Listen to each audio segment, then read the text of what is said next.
जय हिंद दोस्तों। कैसे हैं आप सभी लोग। आशा करता हूं आप सभी ठीक होंगे, स्वस्थ होंगे और मौज कर रहे होंगे।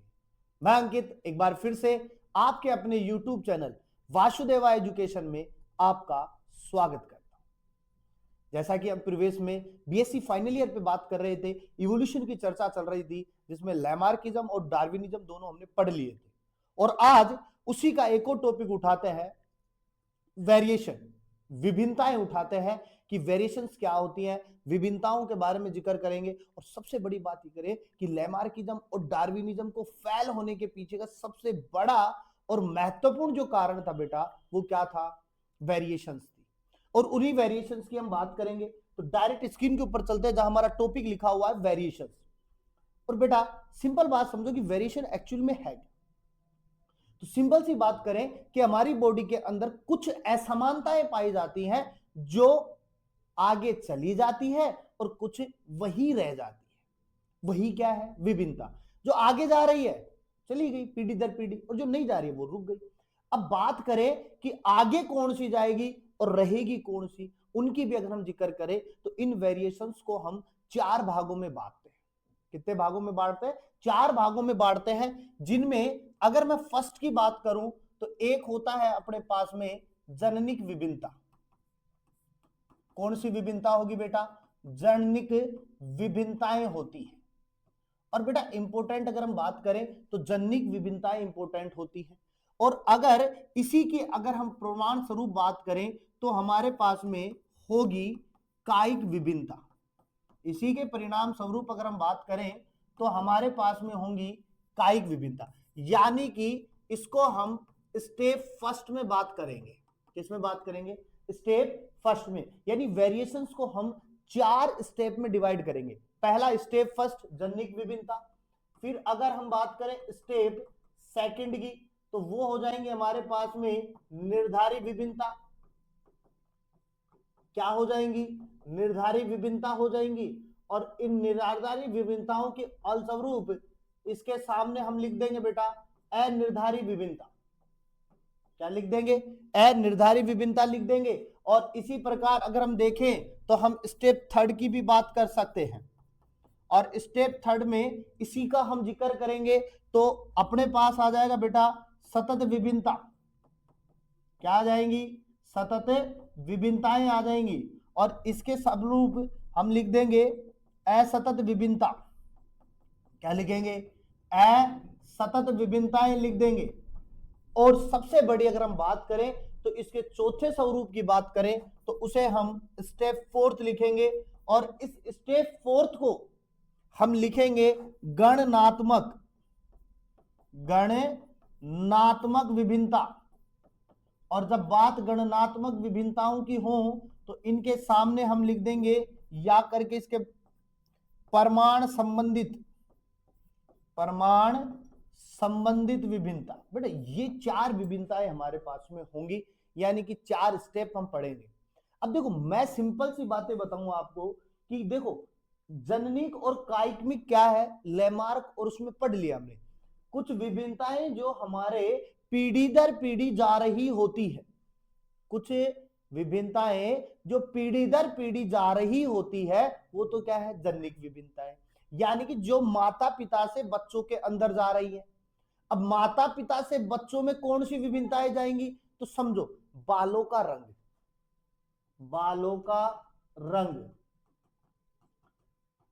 अब बालों का अगर किसी के माता पिता का बालों का रंग प्रेवर ब्लैक है तो ब्लैक होगा, अगर उनका थोड़ा सा लाइट ब्लैक है तो लाइट ब्लैक दिख जाएगा, ब्राउन कलर में है तो ब्राउन दिख जाएंगे, अगर जल्दी सफेद हो रहे हैं तो वो दिख जाएंगे।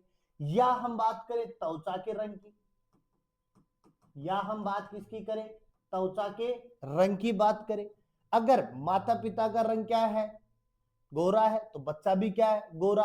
माता पिता का कलर क्या है? काला, तो बच्चों का कलर भी क्या मिलेगा? काला मिलेगा।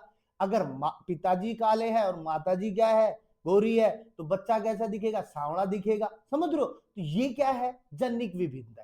आंखों के रंग की भी हम बात कर सकते हैं। यहाँ पे जो आइरिस का रंग होता है वो भी यहाँ पर हम बात कर सकते हैं कैसा दिखेगा। भूरा भी होता है, ब्लैक भी होता है, स्नैपचैट चलाते हो तो बहुत सारे भी होते हैं। जिसके अंतर्गत अलग अलग फिल्टर वाली आंखें होती है ना, अलग अलग आइरिस के रंग की, काला लगाना चाहो, लाल लगाना चाहो, धोड़ा लगाना चाहो, ये काला जो भी लग रहा है, लेकिन अपन बात करें जो धोड़े लगाते हैं तो उसके लिए अपने ये भी कहते हैं मोतियाबिंद हो जाता है, समझ रहे हो। और अब कायिक विभिन्नताओं में बात करें जो पीढ़ी दर पीढ़ी नहीं जा सकती, जो पीढ़ी दर पीढ़ी नहीं जा सकती, वहीं पर रुक जाती है। यानी कि जो जीवन पर्यंत हम कमाते हैं, हमारे शरीर के लिए कमाते हैं, वो आगे नहीं जा सकता। जैसे पहलवान की बात करें, भाई पहलवान ने अपने जीवन काल के अंतर्गत बढ़िया एक्सरसाइज, बढ़िया खान पीन कर करके उसने क्या बनाई, अपनी बॉडी शॉडी बनाई। अब उस बॉडी शॉडी के फलस्वरूप अगर हम बात करें, बॉडी शॉडी के फलस्वरूप अगर हम बात करें तो हम ये कह सकते हैं, बॉडी शॉडी के स्वरूप अगर हम बात करें तो पहलवानी बन गया। अब क्या उसका बेटा पहलवानी कर पाएगा क्या? नहीं। क्यों? क्योंकि उसने वो चीजें नहीं कर रहा है। अगर वो चीजें करेगा तो वो भी हो जाएगा, लेकिन वो भी तो कमा रहा है, तो वो कायिक विभिन्नताओं में आ जाएगा, समझ रहे हो। अगर हम यहाँ पे बात करें तो चीनी लड़कियों की बात कर सकते हैं कि चीनी लड़कियों के जो छोटे पैर होते हैं वो सुंदरता का लक्षण होते हैं, समझ रहे हो। तो क्या वो पीढ़ी दर पीढ़ी, अगर वो दूसरी जो उनके बच्चे हैं वो अगर जूते नहीं पहनेंगे तो नहीं पहनेंगे, तो उनके भी बड़े रहेंगे, छोटे नहीं हो पाएंगे। तो वो किसका उदाहरण था? कायिक विभिन्नताओं का। निर्धारी और अनिर्धारी में बात करें तो निर्धारी विभिन्नता हम उसको कहेंगे जो किसी एक विशिष्ट कारक के द्वारा प्रेरित हो रही हो, किसी विशिष्ट कारक के द्वारा क्या हो रही हो, प्रेरित हो रही हो, तो उसे हम क्या कहेंगे? निर्धारी, जो फिक्स्ड है अपने पास में।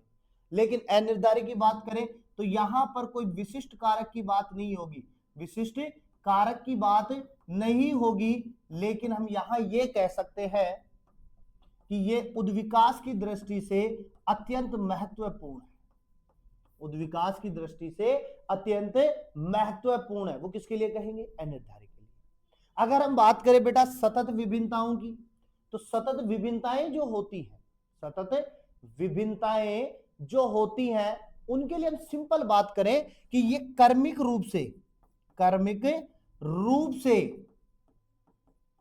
दोनों ओर उच्चावचित होती है, यानी फ्लक्चुएट होती है, यानी कि प्रॉफिट की तरफ भी काम करेंगी और ऋण की तरफ भी काम करेंगी, यानी लॉसेस के प्रति भी काम करेंगी। ये तो है सतत विभिन्नता। और असत का हम उल्टा कर देंगे कि केवल एक दिशा की ओर फ्लक्चुएट होती है, या तो प्रॉफिट की तरफ होगी या लॉस की तरफ होगी, समझ रहे हो बात को। आगे हम बात करें गणनात्मक विभिन्नताओं की, तो बेटा देखो गणनात्मक विभिन्नताएं जो होती है, गणनात्मक विभिन्नताएं जो होती है बेटा, तो वो विभिन्नताएं केवल अपने पास में संख्या के रूप में काम करती है। किसके रूप में काम करती है? संख्या के रूप में काम करती है। और ये पीढ़ी दर पीढ़ी भी चली जाती है। अगर माता पिता के हाथ में 10 की जगह 11 उंगली है तो उनके बच्चों में भी 11 उंगली दिख जाएंगी आपको, समझ रहे हो। तो ये संख्या से संबंधित है। और प्रमाण जो है वो गुणों से संबंधित होते हैं। किससे संबंधित होते हैं? गुणों से संबंधित होते हैं, जो भी एक पीढ़ी से दूसरी पीढ़ी में ट्रांसफर हो जाए। अब अगर विभिन्नताओं के कारण की बात करें, विभिन्नताओं के कारण की अगर हम बात करें, रीजंस की अगर हम बात करें, तो इसमें सबसे पहला उदाहरण जो है वो वातावरण का ले सकते हैं। किसका लेंगे? वातावरण का। तो बेटा मैंने वातावरण के लिए आपको कहा था कि वातावरण के अंतर्गत बहुत से ऐसे कारक हैं जो विभिन्नता लाने का काम करते हैं, जो विभिन्नता लाने का काम कर सकते हैं, जैसे कि त्वचा के रंग में परिवर्तन, हड्डियों के अंतर्गत, या हमारे बालों के अंतर्गत, या आंखों के रंग, ये वातावरण के अंतर्गत विभिन्नता ला सकते हैं। ठीक है। दूसरी बात अगर मैं करूं यहां पे, तो मैं उत्परिवर्तन की बात कर सकता हूं। देखो उत्परिवर्तन जो है वो हमारे शरीर के अंतर्गत सडनली, अचानक से होने वाले चेंजेस होते हैं। अब सडनली अगर कोई चेंज हो रहा है अपने बॉडी के अंतर्गत तो वो परिवर्तन लेकर आएगा। अब परिवर्तन लाएगा तो विभिन्नता होगी। जैसे अल्ट्रावायलेट रेज की हम बात करें, अल्ट्रावायलेट रेज 3 प्रकार की होती है, ए, बी और सी। लेकिन हमने पढ़ा है ए इतनी घातक नहीं होती, जबकि बी और सी घातक होती है। और बी और सी अगर पृथ्वी पर आ जाए और मानव के ऊपर पड़ जाए तो उनका पूरा जेनेटिक सिस्टम चेंज कर सकती है। तो विभिन्नताएं देखने को मिली या नहीं मिली। दूसरी हम बात कर सकते हैं दोहरी पैतृकता की, हम बात कर सकते हैं दोहरी पैतृकता की बात कर सकते हैं। ठीक है। अगर हम चाहें तो युग्मकों से संबंधित हम बात कर सकते हैं। ठीक है। फोर्थ अगर हम बात करें तो एनिषेक जनन की भी बात कर सकते हैं।